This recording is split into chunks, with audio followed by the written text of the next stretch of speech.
जब वो चलता है तो इंसान पता नहीं कब, कहाँ, किस समय, किस दौर से गुजर जाए। समय किसी के रोकने से रुकता नहीं, तो समय के अनुसार इंसान को चलना चाहिए। कहते हैं समय एक ऐसा घोड़ा है जिसके गले के बाल पकड़ के तो रोका जा सकता है, पूंछ से नहीं रुकता।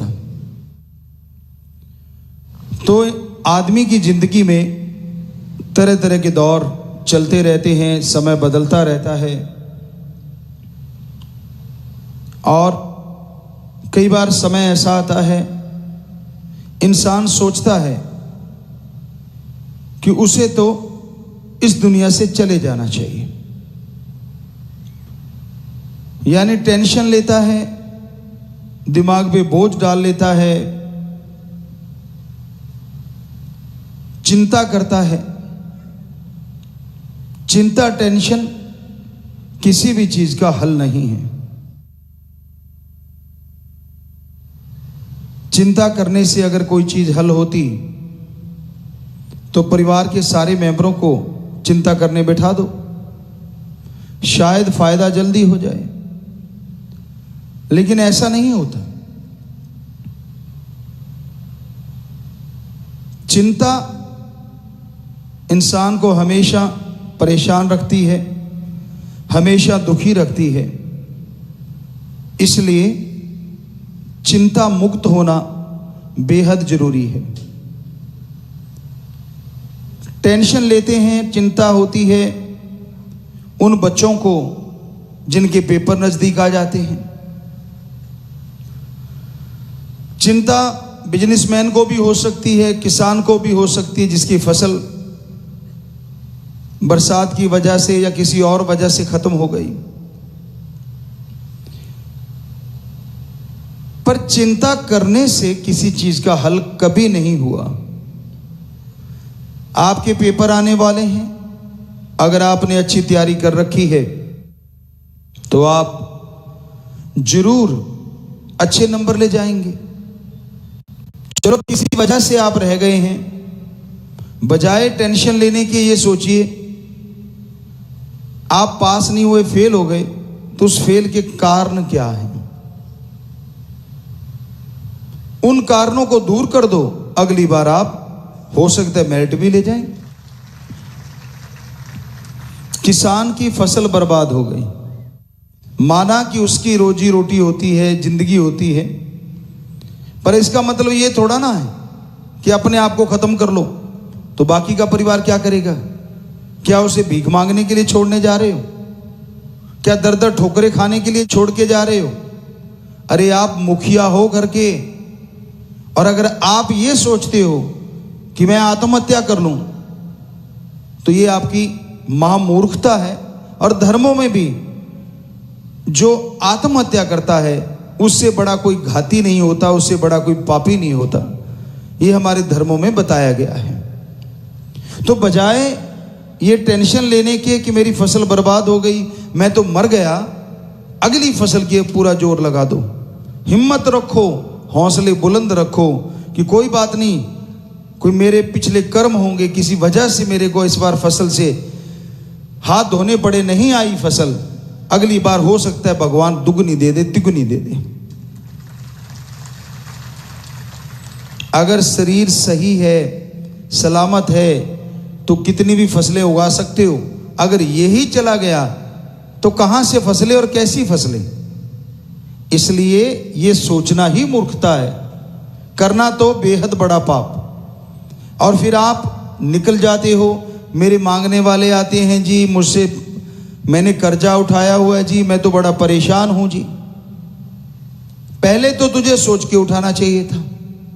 चलो वो आपने गलत कर लिया तो ये बहुत बड़ी गलती है अगर आप आत्महत्या की तरफ जाते हैं। आपके बच्चे, आपके परिवार का आप पे जिम्मेदारी है। हमारी संस्कृति यही कहती है, क्योंकि आप सही तरीके से जिम्मेदारी निभाएंगे तो हो सकता है बुढ़ापे में बच्चे भी आपकी केयर करेंगे, आपकी संभाल करेंगे। और उनको बीच मझधार में छोड़ के चले जाते हो तो बच्चे बेचारे जिनको अनुभव ही नहीं है किसी चीज का, कहां से खाएंगे और कहां से कमाएंगे। तो आत्महत्या किसी चीज का हल नहीं है, ये कभी नहीं करनी चाहिए। बिजनेसमैन हैं, व्यापारी हैं, घाटा पड़ गया या कोई छापा पड़ गया या कोई सैंपल फेल हो गए तो वो आपकी कमी की वजह से हुआ है, उसको सोच विचार करके दूर कर लो। इसमें टेंशन या आत्महत्या का क्या हल है? कभी भी नहीं। और ये बातें आती कब हैं?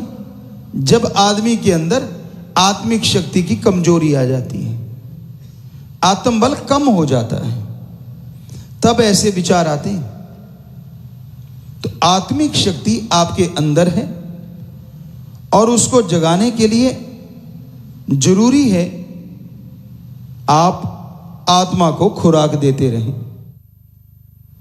तो आत्मा को खुराक दोगे तभी आत्मिक शक्तियां जागेंगी और तभी विल पावर या आत्मबल आप हासिल कर पाएंगे। तो अपने आत्मबल को बुलंद कीजिए, तो ये सोचें आएंगी नहीं। बैठे बैठे आप सोचते रहते हैं। अब जब सोने जाते हैं तब कई बार लोग ज्यादा सोचते हैं। बंद कमरा है, ऊपर चद्दर ले ली और फिर बस ये लगता है कि सारी दुनिया खत्म हो गई, ये हो जाएगा, वो हो जाएगा, बर्बाद हो जाएंगे, मिट जाएंगे, मर जाएंगे। सुबह उठते हो, आंखें खोलते हो, सारी दुनिया ज्यों की त्यों, चिड़िया पक्षी सब घूम रहे हैं, बोल रहे हैं। तब महसूस होता है कि नहीं, तू ही गलत था, बाकी सब कुछ ठीक है। बहुत सारे लोगों के अंदर आता होगा कि हाँ, टेंशनें चली गई, चिंताएं चली गई, जैसे आंख खुली, फिर रात को जाते हैं, फिर शुरू हो जाते हैं, एकांत में बैठते हैं तो शुरू हो जाते हैं। और कई तो चालू ही रखते हैं ये काम, टेंशन ही टेंशन, टेंशन ही टेंशन। एक राम नाम का जाप करने वाले एक सत्संगी को चाहिए बजाय टेंशन के सुमरन करे, चलते बैठ के लेट के काम धंधा करते, यकीन मानो बड़ी से बड़े परेशानी से निकलने का हल आपको आपके अंदर से मिल जाएगा। किसी से राय भी नहीं लेनी पड़ेगी, क्योंकि राम सबके अंदर है। वो ओम, वो दाता, अल्लाह कहो परमात्मा, सबके अंदर रहता है। और कई लोग इन सब चीजों से पढ़ के कड़ जाते हैं। पढ़ के कड़ना, हद से ज्यादा ओवर कॉन्फिडेंस मान लेना अपने आप को। जैसे इंसान ये सोच लेता है कि मैं इस चीज में परफेक्ट हूं, मेरे को पूरा ज्ञान आ गया। जी नहीं, रोजाना नई नई खोज हो रही हैं और उन खोजों से रोजाना नए आविष्कार हो रहे हैं, जिसमें मानवता के भलाई के लिए, सृष्टि के फायदे के लिए भी हैं और खात्मे के लिए भी हैं। दोनों तरह के आविष्कार होते जा रहे हैं। तो अगर आप अच्छा नेक इंसान हो तो आप एक टेम्परेरी मुखौटा ओढ़ लेते हैं, वो नहीं ओढ़ना चाहिए दिखावे के लिए अच्छा बनना। तो रब नाल ठगियां क्यों मारे बंदे, वो अंदर बैठा है तेरा खसम, वो राम, वो ओम। हमें तो कोई बात नहीं, हमारा तो काम ही पर्दा रखना है। लेकिन सांझी बात कह रहे हैं ऐसे मुखौटधारियों से कि ये आप अपने आने वाली जिंदगी में कांटे बो रहे हो। क्योंकि दिखावे में दिखाना कि भाई मैं तो भक्त हूं, और बाद में पाप कर्म करना या मनमता करना या बुराइयां करना या बुराइयां देखना या बुराइयां सुनना। संत तो दुआएं करेंगे, आशीर्वाद ही देंगे, लेकिन कर्म जो कर रहे हो वो एक एक का हिसाब देना पड़ेगा। और तब रोओगे, तब भी हमने तो यही कहना बेटा आशीर्वाद माफ, लेकिन तब नहीं होगा। ये हकीकत है, ये कड़वी सच्चाई है। और हमें लगता है ये सुन के भी कई अमल नहीं करते। ये सुन के भी कई मानते नहीं। उनको ये लगता रहता है कि मैं अपनी जगह सही हूं, मैं जो करता हूं वो ठीक है, बाकी जो करते हैं वो गलत है। तो ये आपकी सोच हो सकती है, आपके विचार हैं। सच्चाई तो ये है कि आप ये जो डबल दोगलापन कर रहे हैं, ये आप अपने जीवन में कांटे बो रहे हैं। जब चुनने पड़ेंगे तब रोना मत। ये हकीकत है। दिखावा, आदमी खुश हो सकता है, पर वो ओम हरि राम किसी के दिखावे में नहीं आता।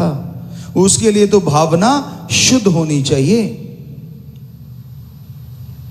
किसी भक्त से पूछा गया था कि प्रभु के भक्त को मालिक से जो प्यार करने वाला है उसको कैसा होना चाहिए। उसने कहा था दुख सुख की तमीज नहीं होनी चाहिए। सुख आ गया तो खो मत जाना, दुख आ गया तो रो मत जाना। हद से ज्यादा मतलब रोने पीटने लग जाओ। सुख दुख जिंदगी के गहने हैं। बेपरवाह जी का भजन है, जिसे हर जीव पहने हैं, कि ये ऐसे गहने हैं जो जिंदगी में चलते रहे। जैसे संचित कर्म, पिछले जन्मों के कर्म जो बचपन से लेके अब तक आपने किए, उसके फल को आपको भोगना है। तो ये जो टेम्परेरी आप भक्त बन जाते हैं और बाद में फिर वही चीजें अपना लेते हैं, ये आपके लिए बहुत ही घातक है। इसका मतलब आप भगवान को कुछ समझते ही नहीं। और जब वो भोगना पड़ा, हो सकता है चारपाई नसीब हो सकता है व्हील चेयर पे लेटना पड़े, क्या पता क्या हो जाए, ये तो राम जी जानते हैं। क्योंकि आपके कर्मों का बोझ हर जीव को उठाना पड़ता है। ये हमारे पवित्र वेदों में बताया हुआ है।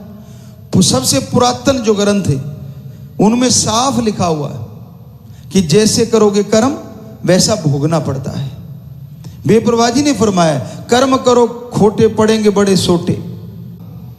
और कोई माँ बाप, आजकल तो नहीं कह सकते सबका, लेकिन पहले ये होता, कोई माँ बाप नहीं चाहता कि उसका बच्चा चिंता में रहे या परेशानी में रहे या कुछ दुख तकलीफ उस पर आए।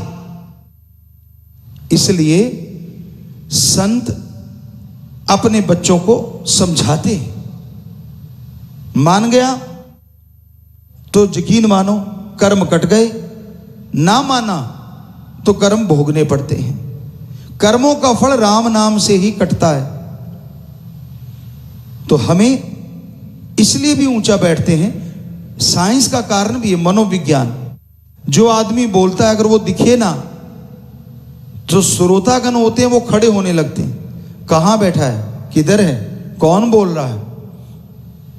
ये नेचुरली है, ये कुछ अलग नहीं, ये आदत है इंसान की, इंसानी फितरत है। तो इसलिए भी थोड़ा ऊंचा बैठते हैं। और कोई मान बढ़ाई ये ऐसा कुछ भी नहीं। और सच्ची बातें कहते हैं। कड़वी तो उनको लगती हैं जो मनमता करते हैं। कड़वी उनको लगती है जिनको लगता है कि हमें कह रहे हैं। हम किसी एक को नहीं कह रहे, जो भी सुन रहे हैं हम तो सबको बोल रहे हैं और सबको सुन रहा है, पर उनको ही ज्यादा क्यों महसूस होता है। कई बार आगे भी आपको उदाहरण दिया है कि स्प्रिट को बॉडी पे घुमाओ आप, एंटीबायोटिक है, ऐसे लेके जाओगे तो कोई ना कोई वायरस बैक्टीरिया मार देगा, और जहां जख्म है वहां थोड़ा जलन भी करेगा। तो ऐसे संतों के वचन होते हैं।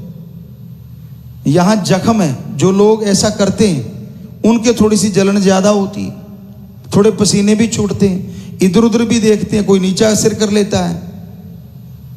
आप साफ देख लेना, आपको पता चल जाएगा कौन है, किसके स्पिरिट काम ज्यादा कर रहा है, जख्मी कौन बैठा है यहां। और कई ढीठ होते हैं कि नहीं बिल्कुल हमें कोई फर्क नहीं पड़ता, तो वो दूसरों को पता ना चले, यहां ऐसे ऐसे करेंगे, हाँ बिल्कुल ठीक है, वो भी ओवर एक्टिंग है। तो कई निशानियां होती हैं, हमें तो यहां से साफ पता चलता है। बुरा ना मनाना, क्योंकि आप बिजनेस व्यापार करते हैं, आपको उसका तजुर्बा होता है, और हम सारा दिन लोगों से मिलते हैं, उनको देखते रहते हैं, हमें इसका तजुर्बा है क्या गड़बड़ कहां हो रही है और किसके ज्यादा हो रही है, चाहे जैसी मर्जी पोजीशन बना लो। तो हकीकत है जब जागो तभी सवेरा। आज सुन के आज मान लो, क्या पता फायदा हो जाए। किए कर्म तो भोगने, एक ही तरीका है सुमरन और दृढ़ यकीन, जो आपको बचा सकता है। अदरवाइज किए कर्मों का फल भोगना पड़ता है। पर कई बच्चे टेंशन लेते हैं, बहुत चिंता करते हैं, काम तो छोड़ देते हैं बुरे, लेकिन फिर चिंता करते रहते हैं कि मैंने जो किया वो भोगना होगा, अब मेरे रिजल्ट आएगा उसका, तब क्या होगा। अगर कोई ऐसा सच्चा पश्चाताप करना चाहता है, सेवा और सुमरण करो, दृढ़ यकीन रखो, वचनों पे पक्के रहो, तो यकीन मानो वो टेंशन भी दूर हो जाएगी और सुखमय जिंदगी आप व्यतीत कर पाएंगे।